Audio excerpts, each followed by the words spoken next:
CGI was actually what we wanted to use as the vehicle to launch the Fair Fight Foundation. But everyone got wrapped up in the event and the drama of the last year rivalry that kind of got missed, unfortunately.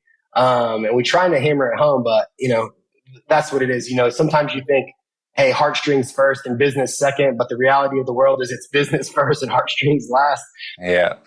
So Craig and I have both traveled the world and received a lot from jiu-jitsu. Like all of my relationships and even my business success tied to my travels and learning languages and learning cultures by training jiu-jitsu. Like it's a unique community. It's the only thing that I'm aware of that you can go anywhere in the world and you can go into a jiu-jitsu gym, and not only will you be welcomed, you're going to have immediate access to authentic experiences and recommendations. So I can go to Bali and go in and start training, and I'm going to know the best food spots, the best club spots, the best beaches to go to. I can go to Dubai, and the next thing you know, I might buy you in Zabil Palace with friends. You can go anywhere in the world. There's no race, religion, or social economic status when you're on the mat. Everyone's equal on the mat.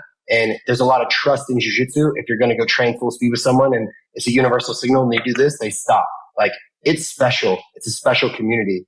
And Craig and I have experienced that individually in our own different realms. And so we've been able to travel and take a lot from jiu-jitsu.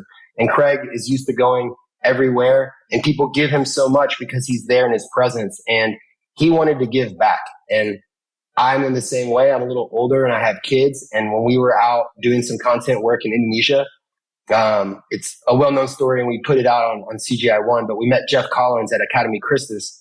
And it was a guy that, was an Aussie that moved out to Bali and started teaching kids jiu-jitsu on a tarp in these really impoverished communities. And he started building a community and then eventually built a school. And he's teaching these kids life skills. And these are kids with serious, social economic challenges and some physical and, disabilities and things of that nature. And he just used jiu-jitsu to bring everyone in and kind of educate them and give them life skills so they can kind of go, because you don't have too many options when you're underprivileged in, Indonesia. It can be like a Gojek driver, like the equivalent of an Uber driver on a moped or a rickshaw, but there's not a lot of opportunities. And so he's a life of service. And so we went there and just started training, and we happened to go there and we met him and was like, oh man, like let's show the world like this access that you have to the jiu-jitsu community and how everyone's, connected and how you get to meet the people.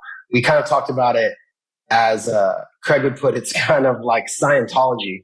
If I came at you and I start talking about Planet Xeno, you're like, get the fuck out of here. But if I say Tom Cruise, John Travolta, you're like, I'm interested. So it was like, if you show the people that you can meet through the community, then people will be more engaged to go start training. I think that's why you see a lot of celebrities now and high level, people in the community are starting to train jiu-jitsu. It's just the access.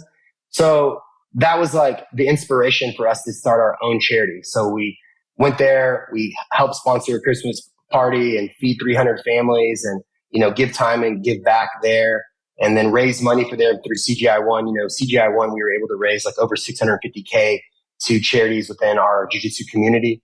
And then we just wanted to kind of build on that and build more tangible things. So that's where we partnered with Guardian this year. And we've already started building schools, because it's like, oh, that's not just giving money. It's actually building a foundation that will live beyond me, will live beyond CGI. It'll be something that's sustainable and forever and create opportunities. But that's what we did it for. It was just like, hey, a way to give back, because we've received so much from jiu-jitsu. It's like, how can we give back in the jiu-jitsu community? And it was something that Craig and I had been doing well before CGI. And it was like, oh, this would be a great way to launch CGI, is like, we put on this Fair Fight Foundation, because that's also a way to continue to travel and show content and these hero stories. And, like the kids training jiu-jitsu, man, we can check in on them in 5 years, 10 years, 15 years. And hopefully one of these people that we sponsor becomes a world champion. And it's all because of, our partnership with Guardian and Fair Fight. So that's kind of like the goal, of what we're doing on that front.